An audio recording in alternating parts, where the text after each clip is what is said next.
Hey, in this video we're going to talk about door panels, what's behind them, how it works, and different ways to take all types of panels off.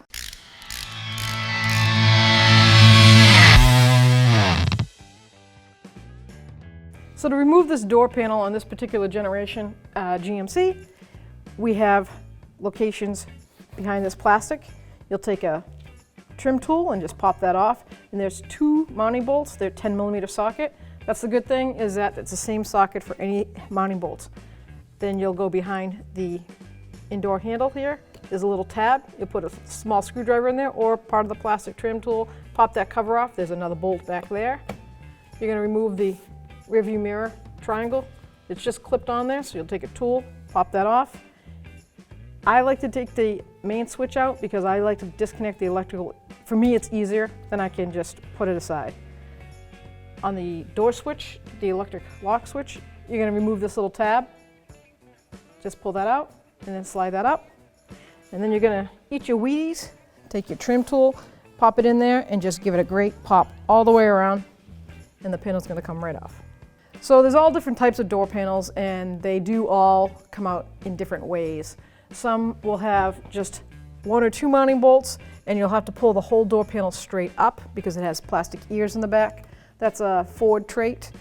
Some of the imports have a lot of mounting screws. They'll have them on the side and underneath, and then mounting on the main handle. You'll have to pull the main handle out.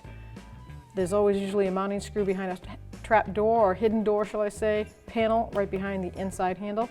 Every door has insulation behind it from the factory, whether it's foam or the old days used to be cardboard, a thick plastic.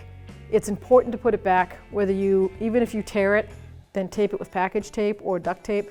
It keeps the sound barrier out, and sometimes it keeps a lot of moisture out too from the backing of the plastic panel. So inside the door, they're all pretty much the same. It all depends on if you have electric window motor, manual window motor, but they all have window regulators, whether there's a motor attached or just the crank gear. They always have window guides. They have to have window guides, so there'll always be a front and back window guide. Then you have your version where there's two metal pieces that actually do an X and rotate. Then you have the type that have cables. And they have a cable in an X form, and they run around in a gear inside the actual motor. So once the insulation is completely out of your way, you can see the assembly and how it's set up on this particular vehicle. So we have the window motor right here. These are the cross cables that go inside the gear and spin, and it pulls it up and down like a up and down pulley. These are the window guides. This would be the guide closest to the door jamb. And then we have the guide in the front. There's 4 mounting bolts usually on this style.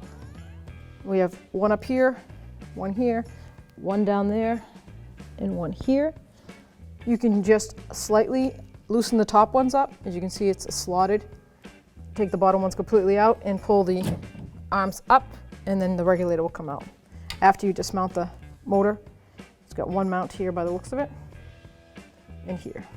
To access the external door handle, the one outside here, we have 2 plastic covers that pop out, and then once you pop them out, you should see way down, you can see the mounting bolts.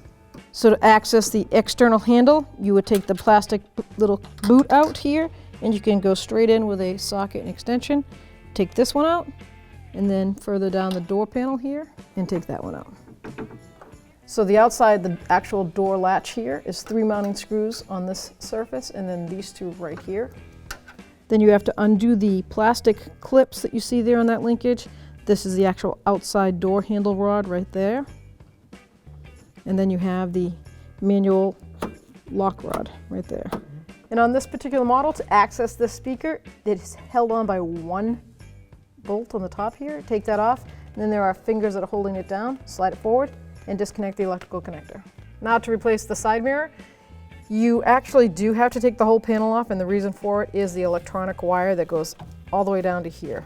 So without this panel off, you wouldn't be able to access the clips that hold it in 3 locations.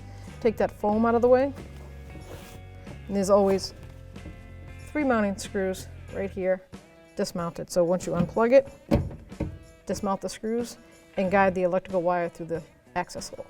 Here is the internal handle, the inside handle to get out of the door, and this is how it works. It's on a mechanism, just a sliding cable. Clips down in and goes into this latch. This cable is not sold separately. It is part of the latch. So when you're calling around for parts, you're gonna have to get the whole assembly. Inside this particular door, there is an inside door panel impact sensor for the airbags. Anytime you see a yellow connector, don't disconnect it. Only safe way to ever disconnect those is make sure the battery has been disconnected for a minimal of 30 seconds. I like to wait 5 minutes because safety is, why not, right? Who wants to deploy one?